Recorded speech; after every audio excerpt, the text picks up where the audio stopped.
Just the other day on one of my videos criticizing one of these piece of shit communist dirtbags who are busy glorifying censorship and political violence, ContraPoints it was, fairly popular one of these brain-dead mongoloids.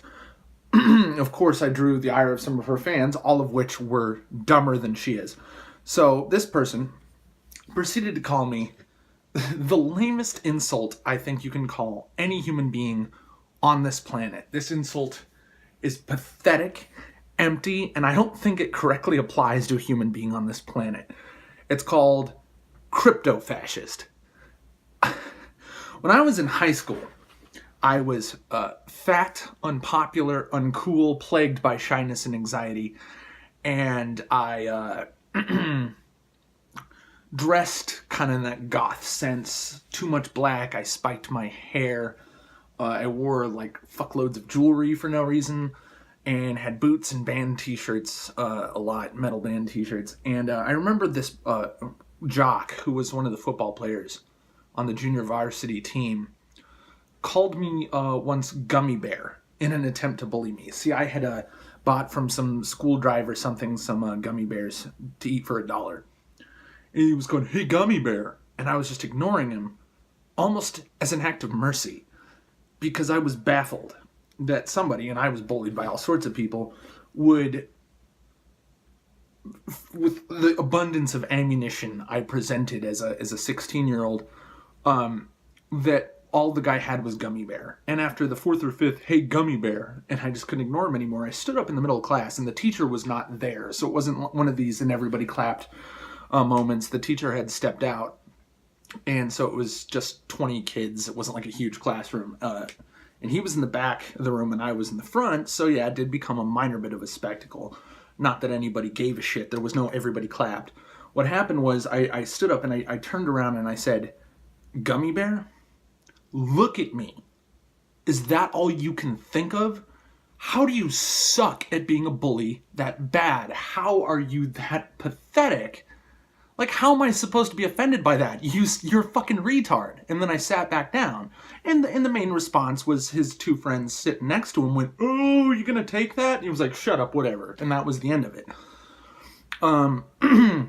Even that was not as pathetic as being called a crypto-fascist. Because it was this video, talking shit about ContraPoints, is one of my many videos explaining how progressives, far leftists, social justice warriors are fascist by definition.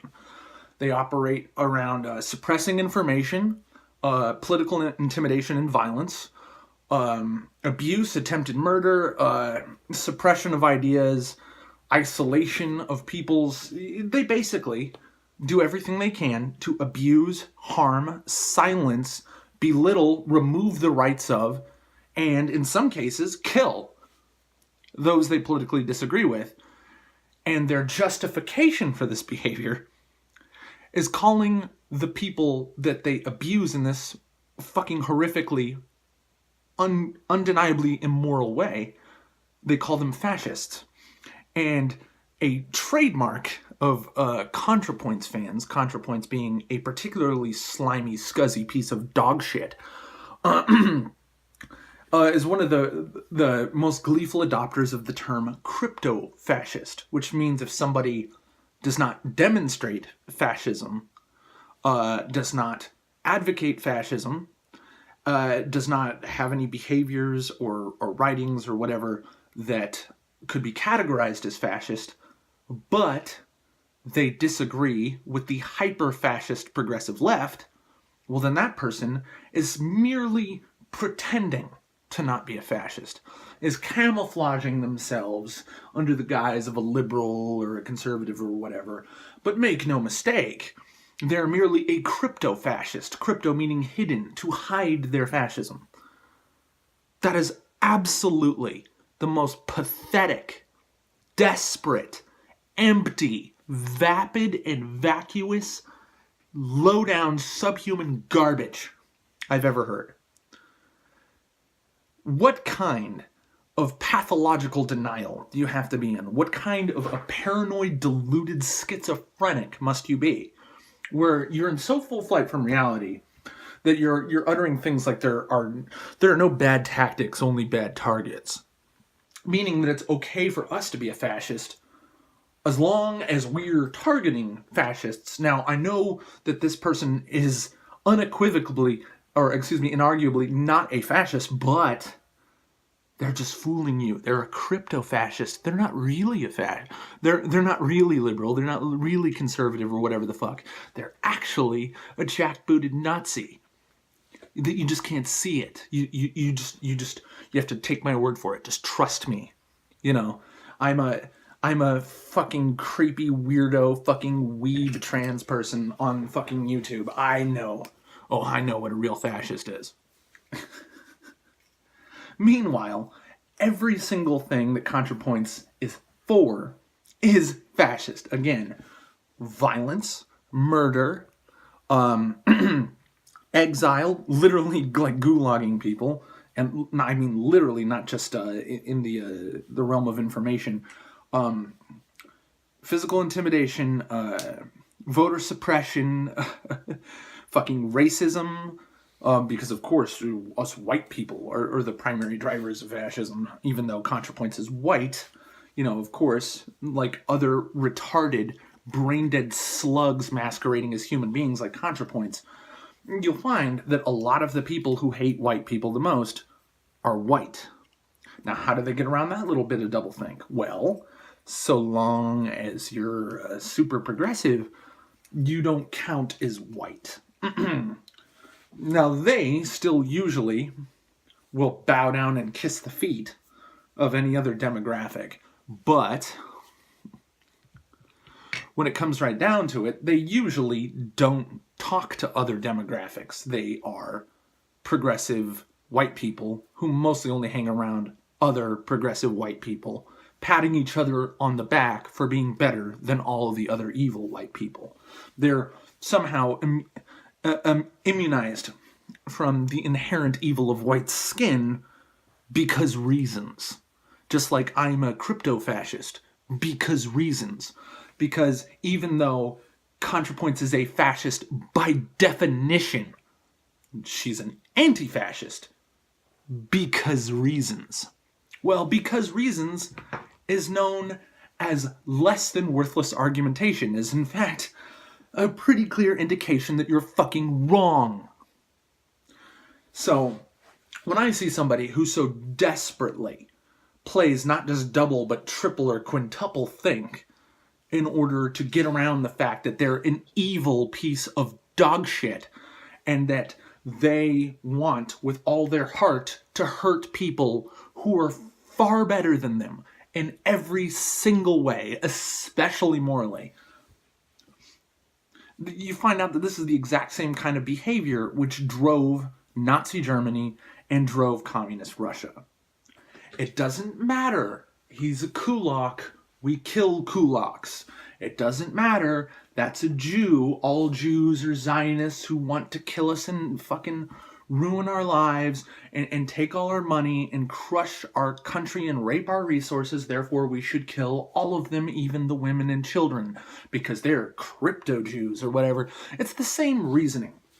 See, people think that you need to be some sort of Machiavellian supervillain, that you need to be like Vincent D'Onofrio in Daredevil or something. You have to be some sort of inhuman sociopath like Queen Cersei from fucking Game of Thrones. That you have to be like that to commit atrocities.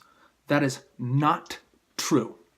All you have to do is convince yourself, I am good no matter what. And then all you have to do is convince yourself that the people you butcher are evil no matter what. Every single monster is the hero of his own personal narrative. Hitler literally thought he was a hero doing what was best for his country, doing what was best for the world, and that just nobody understood. Stalin never thought such a thing because Stalin literally was a fucking sociopath who didn't even have those kinds of delusions. He was simply pretty much the closest thing to human evil you can get. But what are some other examples? I mean, there's a lot of serial killers who think this kind of way. There are, even guys like, say, Augusto Pinochet, who was famous for murdering communists, thought he was doing the right thing. And every communist regime, every one of which has been butcherous and killed its populations by the tens of thousands, if not the tens of millions, if not the hundreds of millions, thought they were doing the right thing, that they were ushering in a utopia. Now, the most hilarious thing of all about communism, which is especially funny and especially obvious because ContraPoints is a communist, thought that they were doing what they were doing for the good of equality, for the good of freedom, for the good of everybody getting a fair share. They thought that everything they were doing was towards a utopian ideal of fairness, wealth, and prosperity, that they were ushering in a golden age by murdering people by the thousands and thousands and thousands and thousands.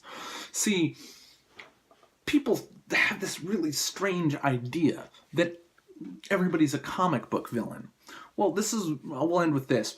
This is one of the most important things about the last couple of Marvel movies, like Black Panther and Infinity War, is you're finding out that when you present a realistic villain who is a butcherous, murderous, subhuman monster, Thanos is a monster at a scale that you cannot comprehend, because he's killed trillions before he did this. And he did it the old-fashioned way, with guns and knives and shit. Didn't kill millions, didn't kill thousands, didn't kill billions. He killed trillions. The old-fashioned way. For the universe's own good. And of course, what is the internet filled with? Thanos was right, you know. No, he fucking wasn't! You fucking degenerate psychopath! The same thing with Killmonger.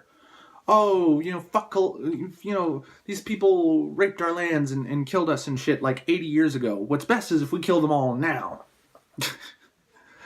Like, that's what's good. And there's so many people going like, Killmonger is a very sympathetic villain. No, he's not! He's a fucking madman! If you sympathize with Thanos or Killmonger, you're a fucking psychopath! You're an immoral, degenerate monster! But people can't seem to figure this out.